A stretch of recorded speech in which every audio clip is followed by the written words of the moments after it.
Hi all, and welcome. I'm Marie. In this video, I want to show you how I made this touch top accent lamp.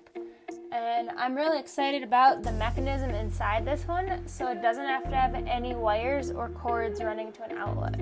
So I started out by building a mold and hot gluing down the boards that I wanted to use. So these are roughly 3 inches tall on the top portions and 7 inches tall on the bottom portions, with a 4-inch gap for the resin to go in. I also have a small coaster mold as well as a PVC pipe with the bottom capped off, set up for molding. So I decided to use a green epoxy for this, kind of a natural, clean aesthetic. So the green pigment I had was almost an apple green, so I added a little bit of gold to brighten it up. Kind of reminds me of the August birthstone color. Once it's mixed, I scooped it into the mold. Now I decided to scoop it in rather than just pour it because I wanted the pigment pattern to originate and radiate from the center of each panel rather than a corner or a side.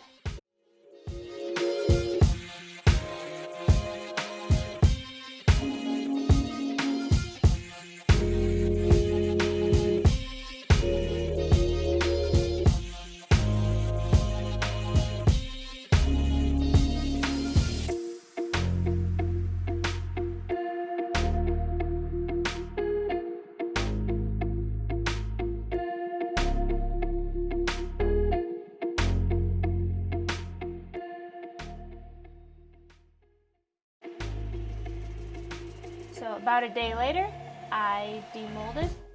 So here we can see what will become the touch panel at the top, and then you get to see fight with that mold to get it undone. And again, I forgot to put down silicone spray before pouring.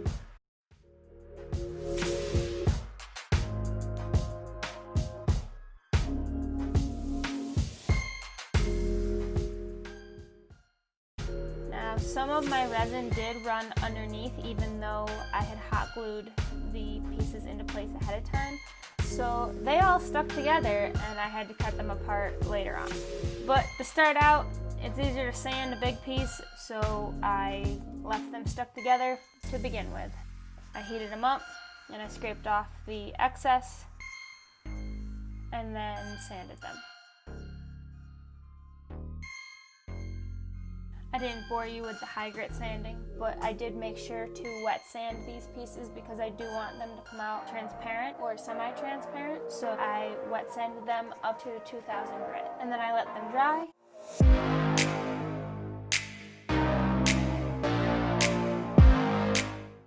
As I was letting them dry, I cut out a piece that will become the top of the lamp, or the lid, as well as a square that will hold up the light inside. The top piece I drilled a hole into.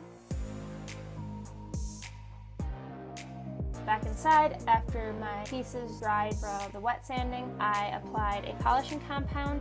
I taped off wood so that I wouldn't get that polishing compound on, so that I eventually get an even finish. So I was very careful when I wet sanded to not sand any of the wood, but with the polish I really wanted to make sure that it didn't spread over onto the wood.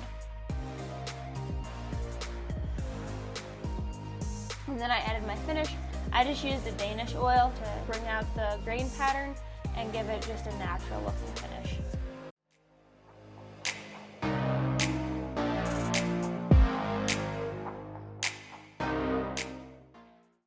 And then I glued my pieces together.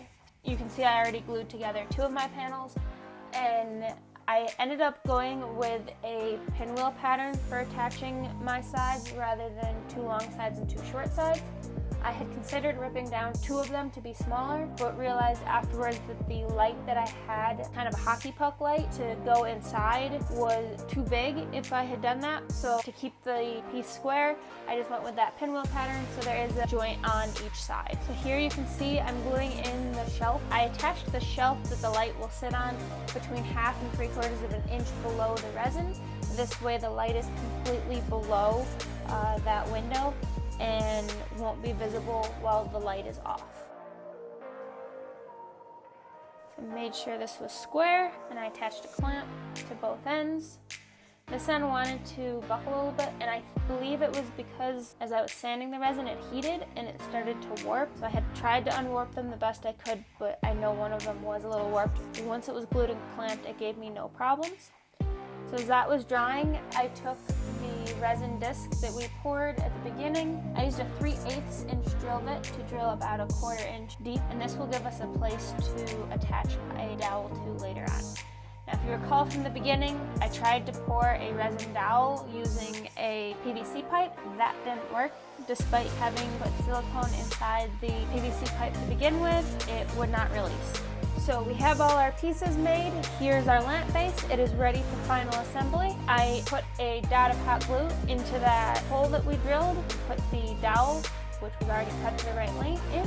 I put the LED disc light into the base. It's sitting on its shelf in there nicely, and put the lid on. It was just a nice snug fit. I decided to make this just a friction fit, but you could definitely put a little pins inside for it to rest on. I didn't want to glue it in case I ever need to take it off and change the batteries in that light. So I'm putting a dot of hot glue on the other side of the dowel so it doesn't slide around inside, and because it's hot glue, it's very easily broken in case we have to take the light out at some point. And there we go. Push on, push off. So I'm super excited how this turned out. Although it's a simple mechanism, I'm really excited that it worked out as well as it did. Let me know what you think in the comments below, and please drop a like. Have a great day.